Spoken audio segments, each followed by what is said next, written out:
You find out your child isn't yours. The child is 6 years old. I don't even need to say anymore. What are you doing? You find out the child isn't yours. The child is 6 years old. Why are you repeating? You know what you do. What are you doing? You staying? Nah. What do you mean? Nah. 6. Nah, I wouldn't stay. 6 years old. Nah, I wouldn't stay. You've been with that child every day. No, I understand the premise of the question, but like, come on, that's ridiculous. What? That's ridiculous. Everybody out, woman out. Oh, listen, take your child with you. I didn't want him in the first place. Yeah, nah, come on. So- It's not by so force. You must raise a 6 young man's years. child by force. Without listen. By So force. what age is too late? What age is too late? No age. No age is too late. They can be 18 soon. The older they get, they can be 18 soon anyways. Listen, no age is too late. So you don't think you'll be attached to the child? Yeah, I'm sure you would, but like sometimes what's right comes before what you're attached to. Oh, you think that's what's right is to kick them out? What's right is to be like, you leave with your child, unfaithful wench. But nah, in all seriousness, like raising another man's child is not by force. If you choose to do it, more power to you. You're strong. You're a good man. You're a good guy for choosing to do right by this child that you don't really have to do right by. So you don't think you wouldn't consider the child to be yours at that point? At that point, why? What's the legal basis or the biological basis? Well, I mean, you've been paying for it. Exactly. So you got 6 years of payments out of me that you didn't need to get anyway. So I'm actually up. All right, cool. Does it make a difference if it was a case of the baby being switched in a hospital rather than you getting cheated on? That probably should make a difference, to be fair. Probably should make a difference. But if it does... Yeah. Does that mean I was making sense in the first place? Does that mean he was making a decision out of pride in the first case? Partly pride. Is that a good idea? I think it's fair to do. Fair. That's a different way. That's why you've decided that it's fair. Yeah, you went for something subjective. I think it's fair to do. I think if it's a case of mistake, you know why I say fair on who? On me. But you're making a decision that's not just affecting you. Yeah, I'm making a decision that affects somebody else's family because it ain't my family. You know? Okay, alright, let's say the baby was switched to the hospital by accident. Yeah, if it's by accident. At what point are you going to call it a hospital? You want your kid back or you don't want to give this one up now? I'd probably meet. It all depends on what the woman says, innit? And what the mother would say. What if she was like, I don't know what to do, Joseph. Whatever you think we should do. Should we just keep, we love this child? Well, my instinct would be to leave things as it was. That would be my instinct. Really? Having said that, I don't know. Would it be better to meet the child or to not meet the child? But you probably have to decide. No, but if you meet the child, you're opening a can of worms now. Because then the other type of family, they might say, I want my kid back. And you see their kid, some snot-nosed little thing. And then you want this one. But what if you pull up and he's like amazing at everything, like Project Impact? You best give me my son back! Give me my son back! That's mine! Literally. Oh, my, he's in the NBA program or whatever. Yeah, but don't you think it's interesting? I turn up with milk. Don't you think it's interesting? Don't you think it's interesting that once we change the scenario of it being switching the baby, switching the hospital. Yeah. It's a different. I think it's different, and the reason I think it's different is because in the second scenario, a mistake was made, and there was no villainous. There was a mistake. In the first scenario, a mistake was made. The woman opened up her legs for the wrong. There was nefarious work at work. To be fair, and it's like you was being schemed and plotted against. And it's your duty as a man to destroy your enemies, crush your enemies wherever you see them. And I say, that child is not your enemy. Like the kings of old, you have till dawn to leave, and you return on pain of death. Like kings of old. We're going to Italy. You leave by the end. Yeah, 100%. Yeah, literally leave. You got a week. Fair enough. Well, that dragged on longer than we wanted, but it was a good question. Right? It was definitely a very good question. I think it's controversial as well. You get women that says, "Oh, after 6 months, it's basically your child." That's what you see videos. Like, you see videos. I've seen videos of a man basically doing a DNA test on a child because he never did think it was his. Yeah. Obviously, it's the right colour or whatnot, but he thought, nah. Does it, finds out it's not his, and the child's all 10, 11. And the man the woman come home, whatever, and he said, listen, here's the piece of paper. I knew that kid weren't mine. Take your things and get out my house. It's literally it's a matter of principle. It is really a matter of principle. And it's like you can't say, and it's unfair for people. Like the narrative online is that basically how you feel as a man or your pride or what is right in your life doesn't matter essentially. I don't know. I kind of agree with what they're saying. Look, it's easy. It's, like I said, my instinct would be this is a harmless child. Child didn't do anything, you know? Child didn't ask to be born the way it was born or born of the birth that it's born. So, yes, in a sense, it's unfair to punish the child. Do you know what? The sins the of the problem mother. I have is the inconsistency. If you think that you should give up the child and the woman in the first scenario, I think you should do exactly the same in the second I scenario. don't necessarily I think agree. when you... Because the difference is, it's just the pride. It's literally a pride. It's the only difference in those two situations. One, I've been cheated on. One, I haven't been cheated on. And it's like, that's the deciding factor. The when thing you is, act on I believe a family could be together if the family could stay together if there was like no nefarious, you know, there was no scheming, no plotting, no planning, no kind of disloyalty or whatever. Then the family unit is a mistake. You know, you got struck by lightning or whatever you have. If you've got people that are scheming, plotting, planning, keeping secrets away from you for like 6 years, 10 years, however long it is, then there's an issue of trust there. Especially if you're a man and you're like your woman's lied to you like that. There's an issue of trust there. So now the unit can't really. It's not a unit, you know. I don't know if I believe that. It's simply because we lie to each other. That's all true, the time. 100%. But there's levels of lies. There's magnanimity. We agree that there's levels. So there is. Is there? Yeah, You know, we for some reason we can't prove it. We can't prove that this lie is worse than that lie. There is no. We can agree. We can agree, but that doesn't mean it's right. Well, like if we can't prove it's right, then there's no point talking about it. We have to go on what we agree on. We agree that lying. But if I say I disagree, that there's then you gotta get out. You can't be part of the society. Like if I lying about eating the last cookie is definitely not as bad as lying about who your child's father is. Definitely. Like, you say it's definitely not worse. Yeah, it's definitely not as bad. Like, if you I say, well, if that cookie was the salvation, it wasn't. If I was gonna die, you know, because I'm of hunger and I need that cookie, I'm not gonna lie. I maybe, feel like if you was down with starvation, a cookie, you'd probably still die. maybe no cookie it might. Well, that's the way the cookie crumbles. But anyway, we just get back onto this. Yeah, no, we need to have another video where we finish this. But that's how you know it's a good debate because it can't finish. You can't finish. You can't finish. It's like Game of Monopoly, doesn't end. It's like what? Game of Monopoly. Oh, I thought you said something else. I thought you said game Monopoly. I was like, what are we doing here? Is this what you're getting up to? Demonetized. Okay. Pause this video right now. Go and read How They Broke Britain by James and Brien. And when you've read it, you can join us for the discussion. Or you can join us anyway because we're going to tell you all about it. I'm Elijah. And I'm Joseph, and welcome to the Aisha Library. We did it wrong there. I was supposed to say the author. No, I'm supposed to say the author. No. I'm supposed to say the author. Look. I literally write it. No, you done it wrong. Read it. You done it wrong. No, I'm telling you done it wrong. Because remember, I'd always try and make you say the author. Yeah. You'd be like, bye, and then I would say the author. Which is what I did. Alright, whatever. You're wrong. What are you talking about? Wait, what are you actually saying? What are you actually saying? I don't know. Nah, you're waffling. Let's get into it. So, thoughts? Let me read the blurb, actually. Yeah, read the blurb. Something has gone really wrong in Britain. Our economy has tanked, our freedoms are shrinking, and our social divisions are growing. Our politicians seem most interested in their own careers. And much of the media only make things worse. We are living in a country almost unrecognisable from the one that existed a decade ago. But whose fault is it really? Who broke Britain, and how did they do it? Whenever I write these blurbs, sometimes they're super duper long and I just cut them and like change them up a little bit so they're only a few sentences because I'm like, listen, You can't do that. Yo, listen, I can and I am and I will and I will continue. Literally plagiarism. I'll continue. No, it's not. I'm reading the blurb. Yeah, not if you've chopped it up. Listen, I've just cut it a little bit, just trimmed it. Where do you draw the line? Put a couple of words in there? No, I don't. Come on, that's ridiculous. You can't do it. Yeah. But yeah, nice. It's, So what did you not chop that one off? No, I did. Oh, Like, it's this too one long. was super long. Really? Oh, Yo, yeah. never But this is James O'Brien. You don't know James O'Brien. No. But James O'Brien, he's a monologues. When I say he monologues, I'm talking like 5-minute monologue. Yeah, this for the start of his show. Oh, was it? Oh, it's a show. Oh yeah, see, yeah. He's a presenter on LBC. Okay. He's quite.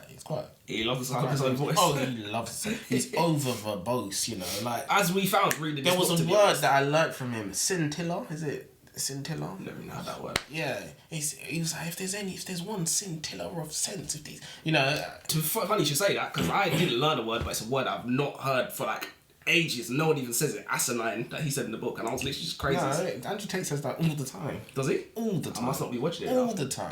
But not that I don't watch hear him. I'm not a fan. I don't endorse. I don't like him. You're not a Tate fan. Cancel him. But yeah, I'll tell you the book's worth reading. If you don't listen to him already, then yeah, it's worth reading. But it's not, as I said, I like to pick up a book knowing nothing about it and finish the book and become an expert. Maybe because I'm lazy, I don't know. Maybe because I just want life easy. But that's what I think a great book should be. And this, he jumps into things. And if you don't know, you're going to have to do your own research. As simple as that. Maybe, I don't know, it's a bit tricky because you kind of have to wrestle with the length of a book and also what you want to put in the book. So maybe that's why he didn't. And he knows this book, I don't know, he knows this book is for people who like politics. But if you like politics, you kind of know this stuff. It's tough because, like, yeah, I suppose. But like, so, why does any book for any target market ever work then? You know? Why would you ever sell a book to a target market if they know everything that's in there already? I don't know. Maybe they know some stuff, but they don't. Clearly, they wouldn't know some stuff, but don't know everything. It's got to be that. I don't know. Well, remember, the book was a bestseller, and he is James O'Brien. Yeah. So all his fans have bought his book, even though they've heard all these things that he said on his show that he speaks on every single day. So I don't know. But yeah, there's definitely some interesting things in the book, such as. This is how the book started. Did you hear? Number 10 Downing Street got hit with more COVID fines than any other address in the country. And guess who lives there? Members of Parliament. Yeah, the folks who make the rules got busted by the police they send out to enforce them. We live in a first world country. You can't make that up. This is ridiculous. Imagine you hear this that happened in America. You know, I mean, to think that's what's Joe happening. Biden's smoking crack in the White House. Do you know what I mean? Oh, did you hear? There's something else they didn't put in this book. No. Did you hear that the police they tested every surface? Oh, listen. Was that in the book? Oh, no, it's in my notes though. Don't worry. So you did your own research? Yeah, no, but I've heard. Did you know that? Heard about. Oh, that's crazy, criminal, crazy. You know, it's ridiculous. Oh, it's ridiculous. I can't believe you guessed what I said just from me saying. I felt like I knew where he was going, and I said, "Let me wait and see," because he's going somewhere totally different. But yeah, no, it is crazy. We're definitely going to get onto that. As someone who grew up in Britain, someone who hasn't always had the most acute political awareness, something I was always aware of was that the perception of the Conservative Party was that they are incompetent, disinterested with the interests of the common man, the working class, and showed weak leadership. Never was this seen more keenly than in the COVID-19 pandemic, when the then Secretary of State for Health and Social Care, Matt Hancock, who was the guy that drafted the guidelines for social distancing during the pandemic, was caught in breach of the rules and cheating on his wife at the same time. Bearing in mind, at the time, the UK was in stage 2 of the coronavirus, meaning that indoor gatherings of 2 or more people were in violation of the health guidelines. It was literally illegal. During this time, there were people that I knew personally who weren't able to attend funerals of family members due to these guidelines. Remember that? Like, if your friends ask you to meet, you should say no. Yeah, you should. He got caught on camera saying that. No one made him go on camera saying that. He said, it's time for us all to do more. Oh, it's ridiculous. In an attempt to repair his public image, Hancock appeared on the game show I'm a Celebrity, Get Me Out of Here, where he was shown wiping bird excrement off his chair and then wiping his hand clean on the back of his trousers. When his appalled fellow celebrities asked him if he was going to wash his hands properly with soap, this guy said, nah, it's all right. He's a secretary for healthcare, and he doesn't have to wash his hands. So yes, Britain's very much broken. Very, very, very much broken. My man got caught red-handed. God, there was images of him holding up the woman. There was images red-handed. It's like caught red-handed. Hand in the cookie jar, you know. You know what else they caught? Real bad man. You know what else they got? They got the text, the WhatsApp chains, like with him asking, like his public advisor, like, but how bad are the images? Like, how bad is it? They got everything. And then somebody was like, yeah, they basically told him the videos, like, they got everything. I was like, how the fuck did they get that? How did they get their WhatsApp chains? They got this guy for everything. They got him bad. Literally bad. The glove, it fitted. The glove literally fit. We shouldn't even be laughing because these are our MPs. These are running the country. Literally, it's people guiding our future. People that you guys voted in. I don't vote. But yeah, I must say, in fairness, this whole book seems to be a bashing on the Conservative Party. Party. And I don't know if that's good. Because obviously the Conservative Party... It's biased. Well, yeah. It is. And Labour done their own shortcomings, which is why Conservatives have been in power for 14 odd years. Labour have done a multitude of things.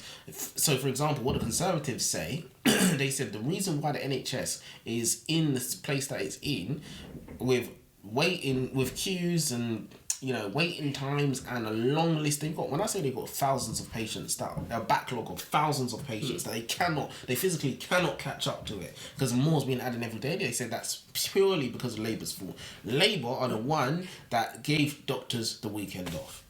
The doctors work Monday to Friday, and it was Labour that brought that in and said. So what happened is all the doctors from the NHS that worked 7 days a week, they said, well, we want to be. We want to work in the GP now because, it's Monday to Friday, have the weekend off. So that caused a lot of issues. So that's what Conservatives say anyway. I believe it's true, but, it's not the only reason. Look, there's no such thing as a good side and a bad side in politics, well, I don't believe anyways. And it's like, when you grow up when you grow up in a certain place, you're going to feel like you're on the good side. When you grow up in a certain place, you feel like you're on the good side. So, like, if you're off a certain tax bracket, so it's probably the best government ever. So which is the reason they get voted in. So I don't think Labour is all. I mean, when I was growing up, we had Labour's, God, and basically that's what it was. Pretty much what it is. But I mean, it's a lot more. It's a lot less black and white. Definitely. Kwasi Kwarteng is a member of the Conservative Party. He was appointed as Chancellor by former Prime Minister Liz Truss. The Chancellor's job effectively is to look after the finances of the country. He's supposed to work closely with an organisation called the OBR, which is the Office for Budget Responsibility. So they do the calculation, and he's supposed to follow the advice. Very easy. When he got into power, he immediately went ahead with a package of tax cuts for the rich people, despite being told by the OBR that it's a big mistake and that the economy was on course for a year-long recession. He ignored the advice and went ahead with his plans. This cost the UK taxpayer £30 billion. So Kwasi Kwarteng did that, got into power, made his friends rich, got himself fired. Did he face any repercussions? Nope, not at all. Surely we should hold MPs accountable with punishments. How can he spend 30 billion pounds my money? Our money. I didn't even know I had 30 billion for this guy to steal. He said, sorry about that, but see you later. And then he got me. When you get fired, you get your severance package and all. Oh yeah, of course, you're getting paid. Liz Truss, she was in power for what? A couple of weeks? It was like 40 days, 40 something. Because she resigned, she got 100 grand. Oh, it's ridiculous. It's ridiculous. Ridiculous. You know what I mean? Severance package. That's what I was thinking when they said severance package. That's a yearly salary. People were saying she should, what do they call it? Forgo it. Yeah, forgo it. Because she ain't gonna forgo it. Did she? Did she? Listen. Did you forgo it? Like, did she? Fuck. Listen. Forgo it? Hey. I wouldn't. Don't blame her. $5, much less 100k. But yeah, can we hold MPs to accountability? Or was that a dictatorship where they killed a dictator once he gets out of power? And it's like, if nobody want to be MPs, it's like, well, good. Get your head cut off. Good. Well, because you messed up on the job. If you don't make promises, you can't keep. Simple as that. Definitely, and definitely don't make your friends rich. 30 billion of our money. You were told. It's not like whoops. You were told, do not do this. Did it anyway. Literally, the OBR, even in Parliament, there was even saying like, this don't seem like a good idea, bro. Yeah. And Liz Truss even said, well, are you the Prime Minister? And like, it goes from there. You see, women always think they're right. Oh, God. U-turns in government. When I was young, I vaguely knew that politicians sometimes did U-turns. I vaguely remember Nick Clegg of the Liberal Democrats was one name I heard commonly associated with U-turns. Yeah. I just remember. I don't know what he did. I grew up with this, so I don't know the specifics, but I know they say he done the biggest U-turn in parliamentary history. I forgot to actually. It's not actually his fault, but yeah, he's gone down to the history books. Possibly and very probably, we have never seen a more abrupt U-turn, a more sudden implosion, a more spectacularly self-inflicted demolition than Liz Truss.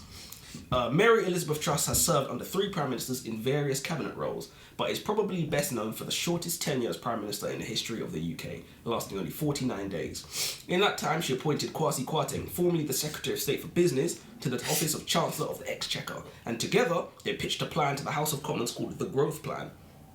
The plan outlined a series of unfunded tax cuts that triggered a sharp decline of the pound against the US dollar and was reversed almost immediately. Within 10 days, they were reversing some of the things that this woman did. So the financial element of it is super complex, super confusing. But basically, Parliament was resisting these policies, basically saying it's unsustainable. Truss was like, well, I'm the Prime Minister, so zip it. Basically, we're doing it.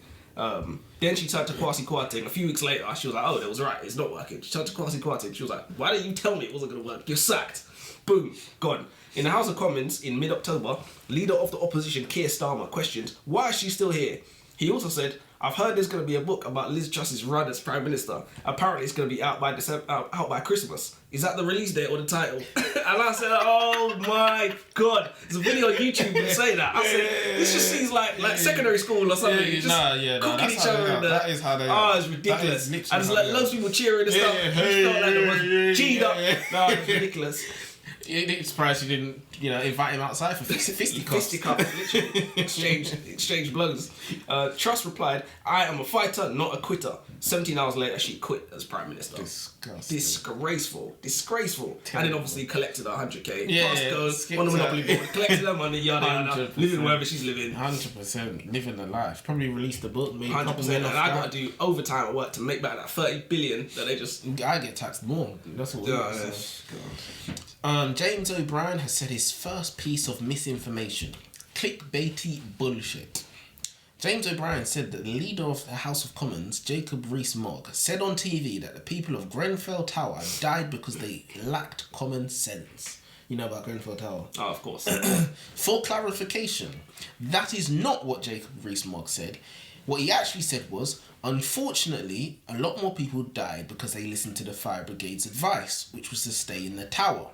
He said if it was him, he absolutely would leave a burning building because that's the common sense thing to do. I think there's a big difference in that. What do you think? What do you think about that? I don't think there's probably as big of a difference as you probably think there is. Really? I think there's when people misphrase other people, there's a reason why they've misphrased them. So that's why I think that. James O'Brien said it in the manner that he said it for shock factor. He said it in an inflammatory way. Yeah, he made it. But at the same time, what Jacob Rees-Mogg actually said was that they were instructed to deviate from their common sense by experts, which is why they did it. So he didn't say they lacked common sense. Yeah, no, that's true. That is true. He did not say that they were literally instructed to deviate from what they thought. So James O'Brien said, "Oh, what you basically said." Yeah, like when the missus. Oh, so what you're saying is, what you're saying, literally interpreting what you're saying from words you've never actually used. Do you know what I mean? Like 100%, which is quite disingenuous. So what do you think he shouldn't have said that though? I don't think he should have said it in that way because he basically said, "Oh yeah, I would leave." That's Jacob Rees-Mogg. No. He said I absolutely would leave them. If it was my children, my family, I would leave. Yeah, that's a common sense thing to do. There's nothing wrong with what he said, to be fair. Yeah. So that's clickbaity. That is kind of clickbait. And it's not good at all. It's because now, after I read that, because I think I remember I told you this book, you got to do your own research simply because, he will name drop people and we're supposed to know them, like Rupert Murdoch, for example. I had to go research Rupert Murdoch and whatnot. So after I fact checked that, I was like, well, I've got to fact check everything now. 100%. This is I fact check clickbait. a couple of stuff as well, like stuff with Nigel Farage, yada. But anyways, Nigel Farage is a well-known figure in British government. The leader of the UK Independence Party, UKIP, for 2 tenures and the leader of the Brexit Party for 1. He's famous for the clip that went viral online in which he proclaims to Parliament, "You all laughed at me. Well, I have to say, you're not laughing now, are you?" And that clip went everywhere. I've shared it thousands of times. What you may not know about Farage, however, is that in 2017 he came under fire for attending a rally in Berlin hosted by the ADF, the Alternative for Deutschland, a German far-right party. The rally was hosted by Farage's good friend, Beatrix von Storch, who is the granddaughter of the finance minister of Nazi Germany. Hitler's finance minister, this is her granddaughter. This is his granddaughter, sorry. Incidentally, von Storch was asked to leave the European Conservatives and Reformist group when she stated that the police should shoot women and children who entered Germany illegally. She didn't actually say women and children. I couldn't find, in the book, James O'Brien said women and children. I couldn't find any source of her saying the words women and children. She said, people who enter Germany illegally, the border police should deter them. There are many people who believe that the army should be on the borders and pointing guns at immigrants, turn that boat around or sink the dinghy or whatever it is. They won't be in a hurry to come back. No refugees. So there are people who believe that, and whilst that would be effective, You know, you have to think about it morally. Yeah, you definitely have to think about the moral implications. And obviously, it's a bad look, isn't it? It's a bad look. Say it's a bad look. Even thinking about doing it. That sort of thing. I think people care. I think people care about immigrants and refugees and homeless people as far as they're allowed to care. If they're like if you got a spare room? Yeah, no. 100%. Do you see what I'm saying? You got a spare fiver? No. Do you see what I'm saying? You can eat that sandwich? But, that's the funny thing. If you got 20p in your pocket, you got 50p. You still ain't giving. If you weren't going to spend it, sometimes make you feel good. Here you go, get some change or whatever. I've seen people buy homeless people sandwiches or whatever. I work for my money. I'm not giving them. They're going to use it for drugs. Yeah, no, I don't care. We just say drugs. I ain't going to buy drugs myself. You see what I'm saying? Who's going to buy me drugs? I'm out here buying all these people crack. She has since remarked that her comments were a tactical error, which I took to mean I haven't changed my mind, but boy, I do wish I didn't say it. Man said tactical error. Is it at all noteworthy? Is it? You know what it means? It literally means error. Like we made a strategic mistake. Mistakes were made. Literally, mistakes were made. Is it at all noteworthy that the granddaughter of Adolf Hitler's minister wants to shoot refugees? Is it noteworthy? Is there a connection or? That's mad. It's mad when you put it like that, isn't it? Literally, kill the man, you cannot kill the idea. What's his Ideas of pie. Oh, Bulletproof Mr. Creedy. He was chatting so much. That was V for Vendetta. He wasn't bulletproof no at one knows. all. The reason I don't like James O'Brien. So, James O'Brien, I've never liked him. If he was watching this, he's just switched it off. I don't like you. No, it's very, very valid reason. So, I'm a lorry driver, and I used to listen to the radio. Before I listened to all these books, I don't have a chance to listen to the radio anymore. But I used to listen to the radio, right? And I found LBC. And James O'Brien is this over-the-bogs show-off. And that's not a problem, you know. You do show off. You do your thing, right? But he acts like he's this woke, switched on person, right? Yeah. Until COVID times came around. You see how he speaks? Oh, did you listen to the audiobook? Yeah, no. Oh, okay. He speaks like he knows what's going on and this, that, and the other. Can you imagine when COVID came round, right? The COVID jab came out, and on his show, people would call in. It's a call-in show. People would be talking about the COVID vaccine. If you called in and you said, "Oh, I don't know about this COVID," he would say, "Are you a doctor? Are you a member of the government? No? Hang up." Damn. He was censoring one side of the conversation completely. The other side, people who got the jab, "Oh yeah, I got the jab because it's the right thing to do," he'd give them all the time in the world. 100% when they don't know what they're doing. And then after, I don't know if this is actually true, but once it came out that the COVID jab doesn't stop you from passing it on, doesn't stop you from getting it, and all it does is stop it lessens the chance of you dying. He had to go on TV and not TV. He had to on his show. He had to kind of let people, speak a bit more. But for someone who's woke, who's a thinking person, for you to censor one side of a conversation when people were just saying this jab ain't been out long enough for me to feel safe to take it. I don't know what happens in 5 years' time. I don't know what happens in 10 years' time. Are you a doctor? No. Bang. Yeah, literally. So from that, didn't respect him. Sorry, don't be talking this woke stuff if you're censoring a side of a conversation. So that's why I've never liked him. Yeah. Well, that's why I stopped liking him. You did that, to be fair. So you've been listening to him since back then times. Well, I'm a lorry driver. He shows on the radio. Yeah, he's on the radio. He's in your ears. You can't get away from him. And he's talking all the time, innit? Yeah, he won't shut up. Talking all the damn time. Yeah, he definitely does love the sound. Oh, he loves the sound of his voice. He would literally.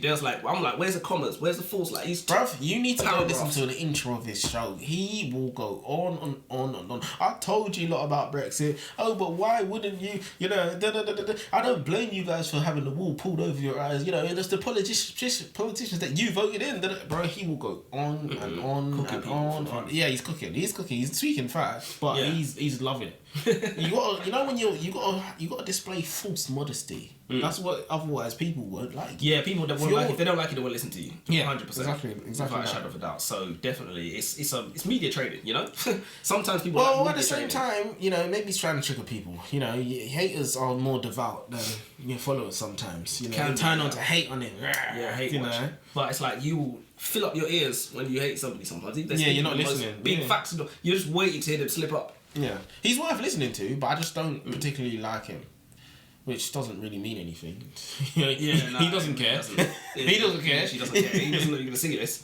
But I don't like him for that reason. That's why. Apart from that, you can be an arsehole if you want. It doesn't really bother me. But it was the censoring. It's double standards laws. Yeah, exactly. It was hypocritical. That's exactly what it was. But yeah, no one really likes hypocrite.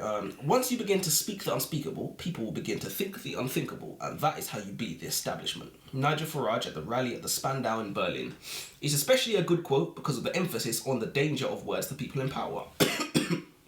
If you can control what a few people are thinking, few people are saying, you can control what a lot of people are thinking. In fact, that should be quoted today. Nigel Farage dropped quote of the day for us. Nigel Farage watches Aisha Library, spread it around. But I thought that was a really good quote because it is literally, even though it's, UKIP, quote, UKIP guy speaking or whatever, I'd like. But it is, I thought it was a good quote because it does emphasise the danger about words to people in power and how people try, like you just said, about censoring one half of Exactly. And that brings me on to my next point, Rupert Murdoch. I had no idea who this was. I heard the name, definitely heard the name, but I had no idea who he was and what influence he has on what you think. Rupert Murdoch is a very rich man. He controlled a journalism empire that includes Fox News, Sky News, the Wall Street Journal, and he personally owned The Sun, The Times, and The Sun on Sunday. James O'Brien did a whole chapter on Rupert Murdoch and the influence he has on the British government. So basically, they said he controls newspapers. He writes about who he wants, he censors what he doesn't. So MPs don't win elections without him. It's as simple as that. So anytime presidents, prime ministers get into power, they're meeting with him. They've showed that he's had meetings with prime ministers multiple times a month, every single month. And I did some fact checking on various sites, and I couldn't find anything concrete. So, was James O'Brien making it all up, or is that proof of Rupert Murdoch's power to censor the information from newspapers? Because you can never get any sort of information in newspapers 100%. about. Of course not, because he controls the newspapers. Yeah. So about what? Because it's all rumours in the newspaper. Oh, Rupert Murdoch has influence, has control. That's all there is. And you try and find specific evidences, and there's nothing. It's just he met with the prime minister this amount of time. He met with the president this amount of time. I think people in power for a reason. People who have power. It's not an accident. It's not an accident. They didn't wake up one day and I own all the newspapers. Yeah. It's like kings have been put there. Exactly, and you don't 100% that you don't have power and just I'm not gonna exercise it. You do what you want or whatever. This is not how. Andrew Tate says something. Not that I watch him and I don't like him. I disagree with every single thing he says. Literally. But he said, let's say you played a game of poker or snap or whatever, and you're playing for $5,000. If you could cheat and get away with it, $5,000, would you? Absolutely. You would. Oh yeah, everybody would. So think about it. Prime ministers are playing with billions. Literally. Billions of pounds. You think they ain't cheating to stay in power, 100%. To make their friends rich? You're crazy. They're cheating on it. Why is they cheating on everything? They're cheating everything. So that's how you win. You can't beat someone. If you're playing to the rules, you cannot beat someone who's cheating. 100%. Simple. And we're playing to their rules. Yeah, exactly. So we will never win. Yeah, that's true. 100%. Literally, it's true. How many have you got left, by the way? I've got two, but I've got two big ones. I got a few. Let me go on. Go on. I don't know if you noticed, Joseph, but the author of James O'Brien claimed that we all in the UK have a fascination with being terrified of things. And then he backed up his point by listing newspaper headlines that were designed to scare the population, such as Facebook use could increase cancer. The part that I don't know if you noticed is that he started using headlines from the year 2010. Now, what do we know about the year 2010? That's when the iPhone 4 was released. And it's the phone that revolutionised society. As we know from our previous book that you have to read, called The Anxious Generation. And if you want to know about that, we covered that book. It's interesting how these books link up, and it kind of strength. When I get information from this book that makes this other book check out, it's like, that's how. That can't be an accident. Yeah, it's an accident. I got a few more good ones. How Boris Johnson screwed the British farmers and ruined the trade deal with Australia in one night. So Boris Johnson, Bojo, attended a dinner with the Australian authorities. One of the central issues up for debate that evening was a vital technical detail: whether the tons of Australian beef permitted to enter the UK would be measured by the actual weight of the products coming in, or calculated on the weight of a total cow carcass, bones and all, a measure known in the industry as carcass weight equivalents. The difference between the two measurements was significant. 10 tonnes of prime cut Australian steak coming into the UK would actually be considered 13 tonnes when converted to its carcass weight. This would mean quotas being filled far more quickly. The NFU spokesperson said this would ensure exporters don't game the system by sending in large amounts of high-value cuts off the bone. So basically, Boris signed away the deal. He what happened was they were over dinner and the Australian man said, "Oh yeah, you know, sign this paper here, which means that you agree to everything." And Bojo was like, "Why not? Yeah. Got some Don Perignon." It's like he's in here. It's like he's in here with us. And he just signed it away. Literally. So basically, we had no power to negotiate no more. He signed everything away. Man, And which cut out the farmers. Joker. He's a joker. He did say that. He literally did say that. I asked him how much is a loaf of bread. He said, "I know how much a bottle of Dom Perignon is." And waiting for everybody else to laugh at me. Everyone was looking at him like this. Like, why would we laugh at that? God. Do you see when that guy told him, like, he said, "You've never been to a food bank. He's never needed to go to a food bank." He's like, "I think you take that back, old boy." And I was like, fisticuffs. I'm about to see fisticuffs. It's like they fight at Eton. Just take that back, old boy. Go on, take it back. David Cameron. In a 2013 speech, the then Prime Minister David Cameron promised that if a Conservative government was re-elected, they would pull the trigger on a referendum to either remain in the European Union or leave it, i.e. Brexit. Although Cameron was a Remainer, pressure from the growing influence of UKIP and Eurosceptics within his own party seemingly forced his hand. The result of the referendum was a slight majority in favour of Brexit, and following this, Cameron resigned. On Good Morning Britain in 2018, actor Danny Dyer claimed nobody knows what the F Brexit even is, and how come that twat, David Cameron, gets to sit in France with his trotters up? Where is the geezer? I think he should be held accountable for it.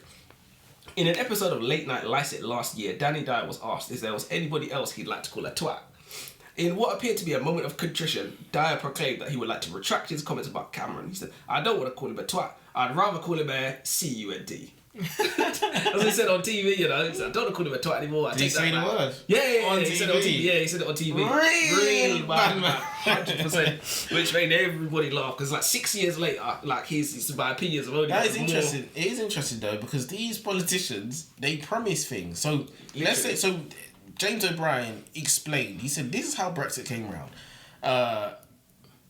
David Cameron realised he was on the way out. He thought, what can I promise the people that they might like? Literally. Brexit. We get out of the EU. We stop paying the EU millions of pounds. And basically, because it caught on, he realised, oh crap, I might actually have to pull through with the plans. So the Conservatives kind of had to continue pushing this. Because if they do a U-turn, it's bad for business. Literally. So it's like we tunnel into problems because the public don't like politicians that U-turn, because if you U-turn on that, what else are you going to U-turn on? Literally. So you're always going to be known as the guy that U-turns. Like I said, Nick Clegg's down in history. Well, no one would ever vote him in. Never. Because you were the guy that U-turned. Wouldn't buy anything off him. Yeah, so instead of you have two choices. You either lie till you get fired, like Boris Johnson, or you do a U-turn and then you get vilified. So it's lose-lose. It is lose-lose. Didn't you say you had a point about the testing? Yeah. Okay, that's awesome. All right, I'm going to move on to the most important piece of information that this book had, which is just mind-blowing. So if you don't read anything, you don't listen to anything, this is the part you got to listen to. So, Brexit. Obviously, they had Vote Leave and they had Remain. Vote Leave was a campaign organisation. They spent millions of pounds of Facebook information data on the general public, where they could search for categories of people depending on their age, class or location. This means that they could pump out information about dangerous immigrants, for example, to people who live on the borders, or pump out ads that showed pay increases to NHS and civil servant officers, because on Facebook people put working for the NHS, a police officer, and they also targeted people who would be most likely to vote for them, or just vulnerable or susceptible people. The questions that they prompted, right, were to specific people were Turkey to join the EU. Imagine we could keep our maternity wards open instead of sending £300 million to Turkey with pictures of an NHS maternity ward. They would send that to people who were pregnant. Because on Facebook, you post, I'm pregnant, expecting a baby. So this is what the campaigns, they spent millions of pounds on Facebook data so they could target specific people and send triggering social media is ads. Dangerous, guys. They hijacked an election by tricking people. This £350 million that they keep saying we're paying to EU, they weren't going to direct that money to help you. They were telling you this information. We never sent £350 million to Turkey. They're just saying that stuff in ads to mislead people, and that's how they hijack elections. 100%. It's crazy. Yeah. So when you see things like that, it just makes you think Rupert Murdoch.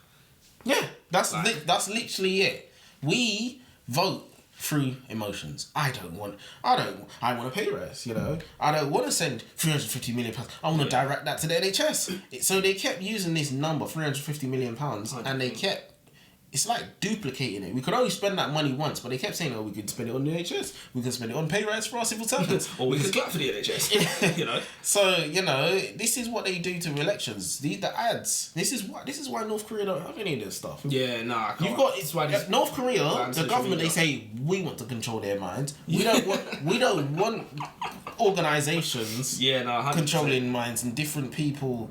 I'm Kim Jong-un. You're gonna follow what I say. Is that better? I don't know. Well, because okay, so Donald Trump said that the presidential elections was hijacked. Yeah, he did. This is part of it, because I read his book. This is part of it. You got people in Russia and China that would target black people, for example, or people who don't vote, and they say, boy, if you don't vote, Trump's going to get into power and he's going to send all the black people out of America. So they'll target stupid people. Yeah, literally. And they'll be like, shit, I've got to go vote.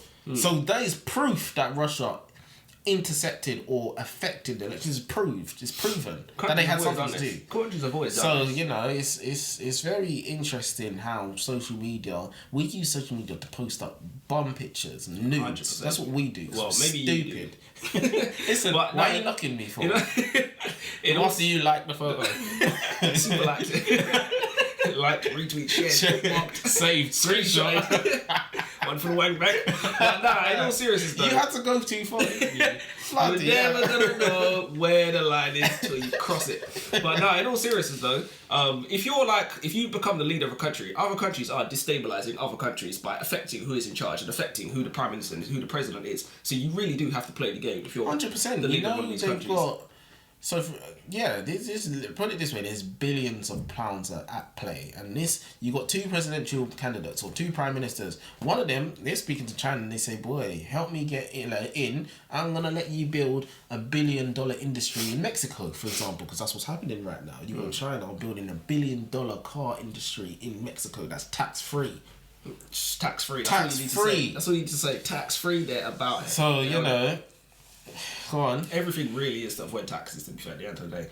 In December 2021, the Sunday Times reported that there had been traces of cocaine found in 11 of 12 of the bathrooms in the Houses of Parliament. Let me say that again. 11 of 12 bathrooms in the Houses of Parliament, they found traces of cocaine, including near the offices of the Prime Minister and the Home Secretary.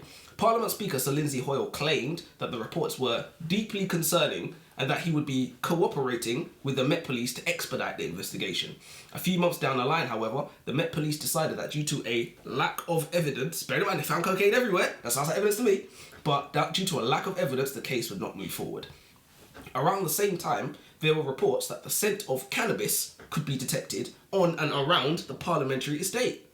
2 drug dealers were arrested and a further 13 people were detained for drug possession around the parliamentary estate in a year. Politicians and MPs make laws for us, not for them. Hence why Boris Johnson claims that foreigners have been treating Britain as their own for far too long, despite the fact that he was born in New York. This is something that is talked about, but it's not talked about. Why wouldn't MPs be off their tits on coke? They can afford it, thanks to our tax money, thanks to the 30 billion that Kwasi Kwarteng made for his friends.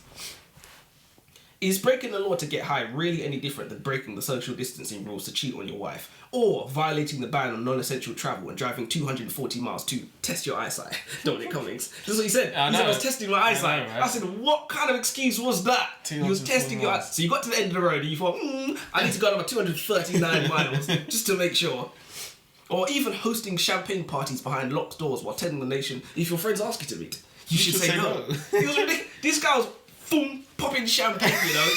And lying about it. It's like every week a new story. So he would lie about this and then that would get disproven. He said, so first it was no parties were being held. Then he said it was a work event. Then he said parties were held that he didn't know about it. And then he said, I was there, but I didn't know it was a party. I thought it was just a celebratory. Yeah, so this the cheese board come out. Yeah, he said that, but there was definitely no alcohol. And he said, he was there. There was alcohol. There was a picture of him toasting that came out after. Everybody saw it. He had the champagne. He got caught like 10 times. Literally, he tried to lie. This guy's wet. He said, "We're on the whole, keep digging." Yeah, but this is what apparently. This is the thing I want to leave you guys with, right? We're young, so we don't remember this stuff. But Boris Johnson used to be a journalist. I didn't know this. Did you know that? I did know this. Yeah. He was a journalist, and he got fired for lying. Literally, and he would repeatedly lie. And what he will do, right, is he will. If you accuse him of something, he will lie until. I mean, you can't. There's very few things that you can definitively prove someone did with absolute certainty. I mean, even if you catch someone on video, someone could say, "Well, that's an AI generated image," for example, 100%. Right? So, and he will, no matter if you cannot factually, prove it, he will lie. And someone like this guy's got like 6 kids. What are we talking about here? Yeah, he's got 4 different women as well, something like that. Ridiculous. He got caught cheating on his wife. And his mistress already was pregnant. Yeah. She was already pregnant. Or something like that. So, real bad man. No, but in all seriousness, why would you vote someone in like that? You get everything you deserve. You get everything you ask for when you vote somebody in like that. Having said that, he's quite a character. And people say he's very charismatic. That's what they say he's a nice lad, sort of thing. They say they can't all be lying. He must have something, why he's getting voted in and why people like him and why, I've met some people that were of, let's say, a different tax bracket than me and they vote a different way than I might vote. And they all think Boris Johnson's amazing. They're like, it's like, they'd love to meet him or whatever.